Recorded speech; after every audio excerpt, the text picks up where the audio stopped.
Hey, welcome back to Sleeping Cemeteries. Today I'm at Fairview Cemetery in Hancock County, Kentucky. I'm not gonna lie, this one's really scattered and it's kind of it's old with some newer people in it. And it's kind of a mess really behind me. It's just everywhere. A lot of these stones over to my right, or left, sorry, they're just rocks. They got the posts that like show that it's a grave.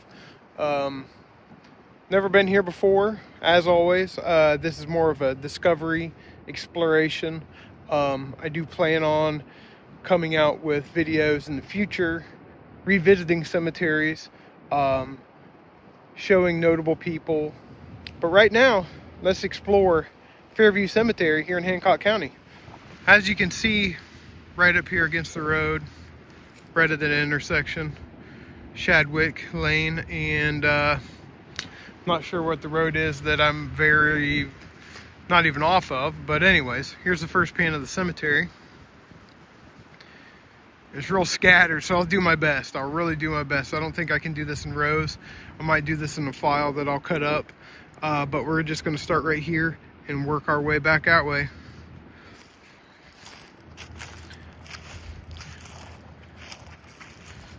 This first one I have walked a great distance in the cemetery. This is a McFall stone, John McFall and Martha McFall White. And then we've got these two posts. One does have a stone, one does not have a stone, but those would be burial markers. I do see some stumps over here. I don't believe they're rocks. We'll go ahead and take a look real quick. No, those are that's a stump. So we'll just head behind me. There's this one right here, and then we'll move on to the ones in front of me. No marker, no nothing. It'd be kind of hard to even figure out who some of these people are without going to maybe a library or something. So we'll turn around and go behind me here. We'll start with this first stone. Another just marker. This might even be a boundary, I don't know. It doesn't have anything on it. Well, it's got yeah, I don't know. It's hard to say. We've got this stone with its blank. It looks like it had some lettering on top at one point. So down here beside them, we've got, let's see here. I don't know, but it's cool looking. If I can get closer, you can see letters really, really nice.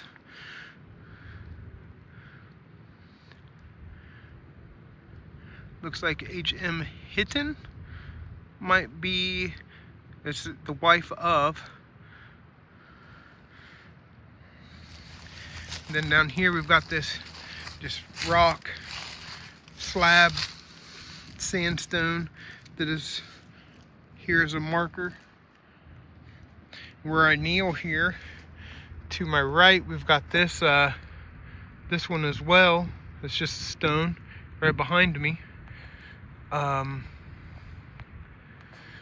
We will go up here and work our way back down the hill again. I believe this white stone, though, that I pointed out belongs to her. As you can see where I'm at, only a couple rows in, how sparse and few and far between these stones are. There's a large old mass right here, and obviously some newer stuff up that way, along with some older. But we'll head over here. It looks like this one might have a replacement in front of it. Virginia L. McFall. Still getting used to this, using my phone as a shooting. This is an old cement block. It looks like there might have been an E right there. No, that's just an illusion. That's nothing. Patrick Thomas McFall.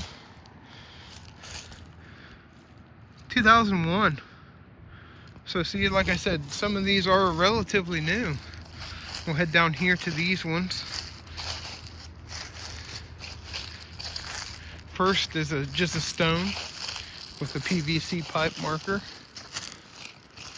followed by an erect stone here, an old one. We'll get a full shot of the stone first real quick, and then we'll see if we can read this. Let me look through the viewfinder here, because sometimes you can read it a little bit better. I do see tip. It almost says Tipton A. I believe that might be what it says.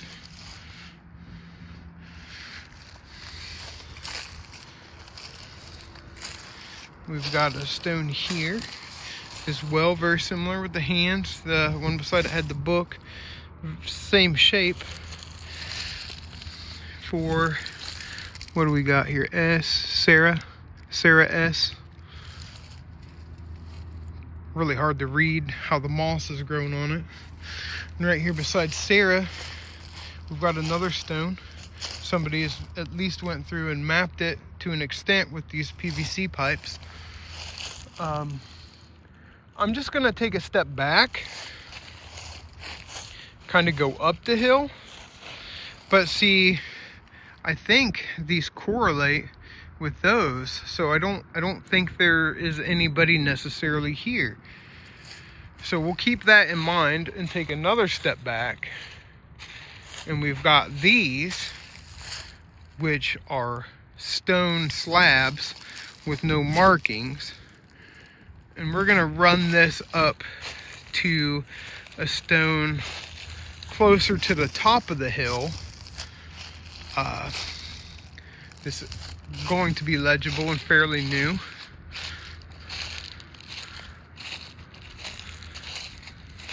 Up here, the last one in the row up here is Charles Paul McFall, 2002. It's so wild. We've got two 2000 stones with all these just rocks. So we'll step back, and as you can see, I'm gonna do both these at a time since there is no markers to read. We've got these two stones right here and there, and then another stone right here, and then that PVC stone, PVC and stone, and then we've got this rock. So I'll take a step back real quick to finish this grouping off with this little bit, which, as I stated earlier, this might correlate with the stone right up here. I don't see anything on it, so let's see who this is. If we can read it.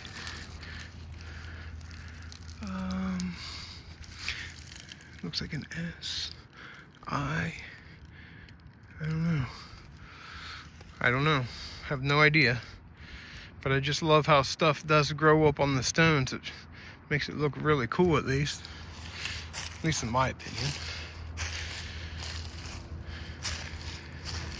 We've got a large stone here at the base of the hill. Writing on here, there's a family name down here. Let's get close so we can at least figure out the family. Riley.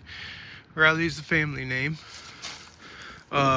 This was the face of a stone. I can feel right here, it feels like that used to have some lettering on it. Over here, we've got Elizabeth. That's legible. Oh, on the back side, check this out. So this stone's probably been turned around since the family name's on the back side, but this is very well preserved. It's got the Holy Bible on top, a little bit of an epitaph right there. Might be able to read this. I'll keep it up there for a second for you. We'll go over to this other side, and on the other side of Elizabeth, we've got Emerald. F.M. Riley. So F.M. Riley. Or E.M.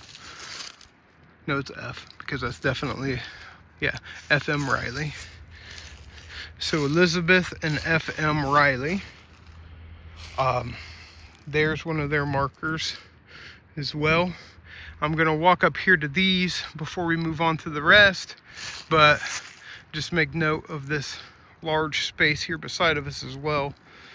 It doesn't look like anyone would be there. It almost kind of looks like it could have been a drive at one point that you could have drove down around. I don't know. But we'll go up to this grouping here real quick, and then we'll get to this newer stuff.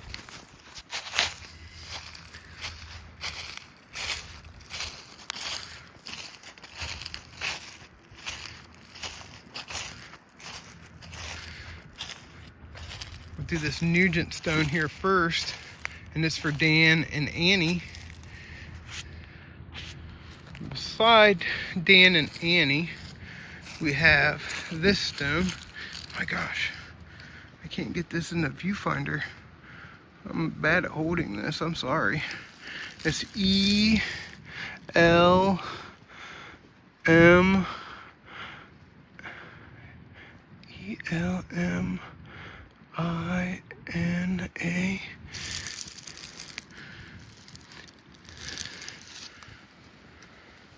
Elmilla? Oh, I don't know. See, there I go again. But it does start with an E, as we can tell from the marker here. We're gonna go hit this big stone next. Actually, you know what? Let's do this grouping. I'm gonna do this grouping here, and then I'll come over here to do this and work our way back. This all looks relatively newer, obviously. Well, not as new as those stones back here. That's a cool little basket there on the side, though, for Stephen A. Coon. You know what? Stephen A. Coon might not be dead yet. He might just have a stone. Harold C. Coon, 89. Brianna Tabor, we've got from 2002. It's relatively small. We've got a really odd grouping over here of 3. Right here, this first one, we've got Mary E. Parrott, or Parrot. Oh, this one's paper. I don't know if it's still legible. David William, 95. And then we've got a Carolyn K. Coon from 64.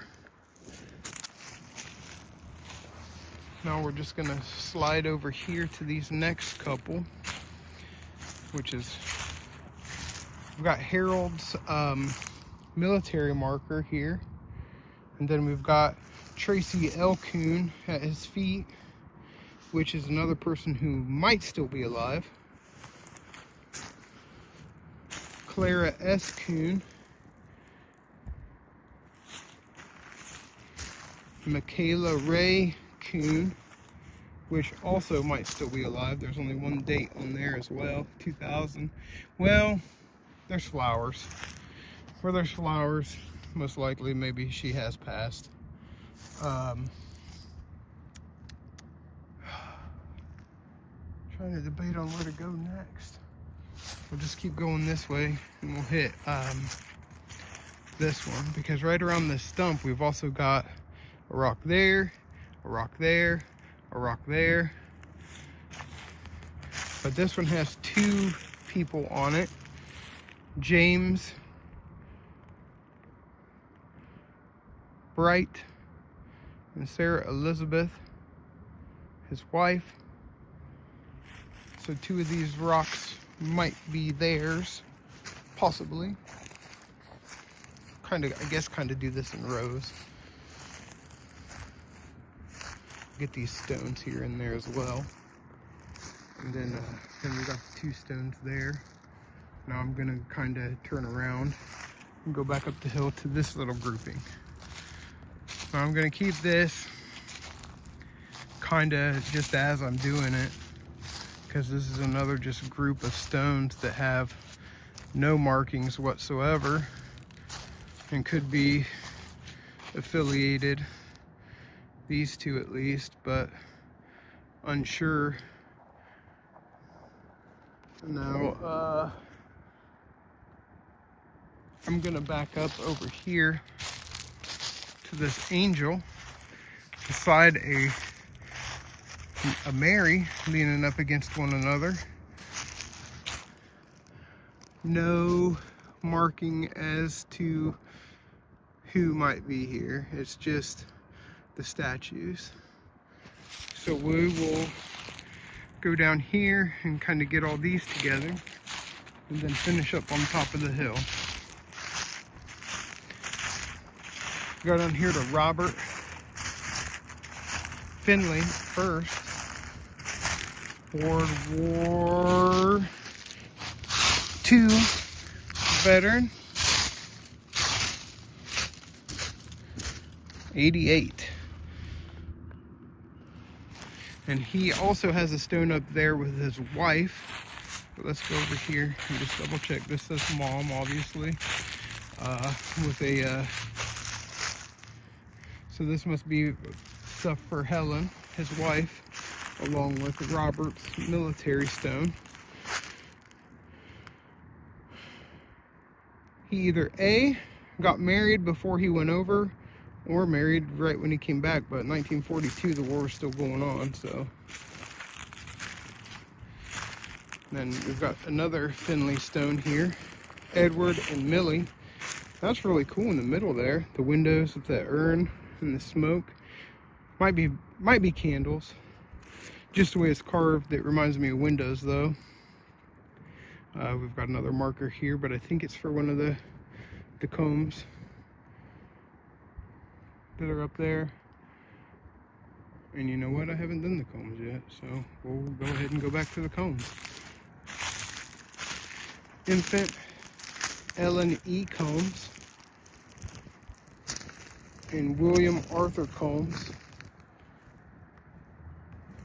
And then beside there, we've got a large comb stone, really cool looking. A. Combs. Elise E., his wife.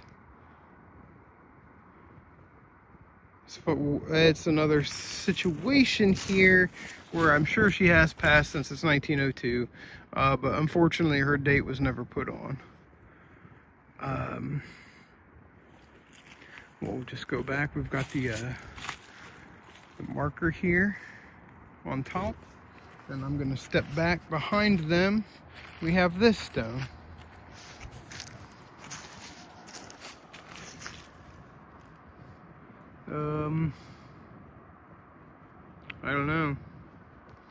I don't know here. There's almost like an X on top. I am not 100% sure. Excuse me. And now we'll turn and we'll head to this last little bit up on top, which looks like the last of the stones. We'll hit this little bit right here first and work our way back.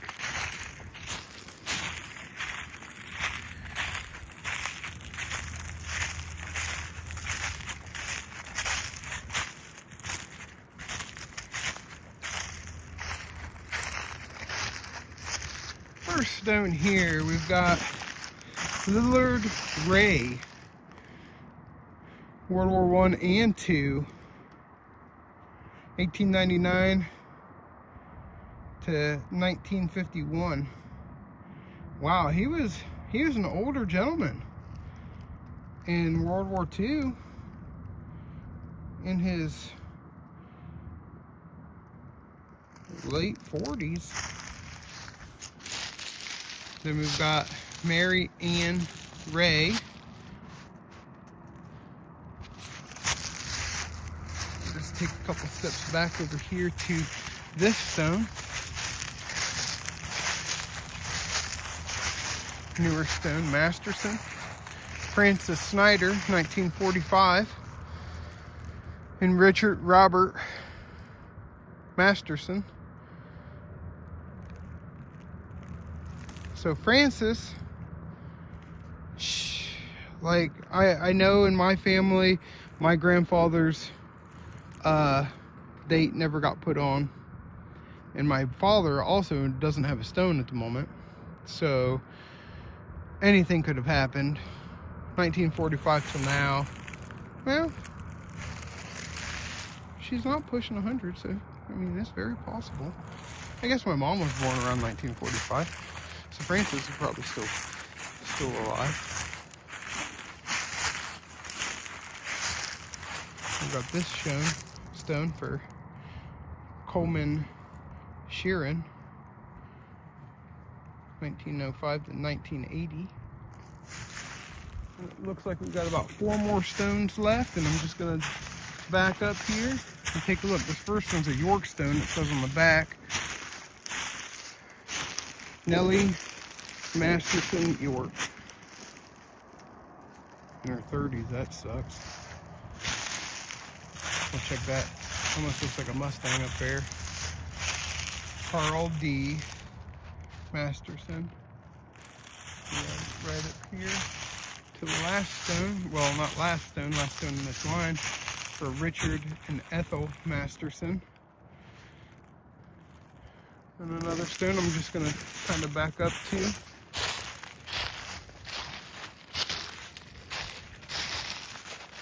Lindsay, Lewis and Elizabeth Lindsay, right here. And that looks to be the last stone in this cemetery. So we'll just raise this up and we'll do a little pan here. Really odd shaped cemetery, but here you are. And that was it, folks, for Fairview Cemetery in Hancock County, Kentucky. Pretty crazy that a lot of those stones are just actual stones with no markings. How such a mix of old and new. So it might be like a couple families bought into it. Uncertain. But there's a lot of space here that was unutilized, and maybe has people, maybe doesn't. Some questions here and there, but maybe we'll clear that up in a later episode. Hope you enjoyed this visit as much as I have, and I'll see you next time. Thanks for watching.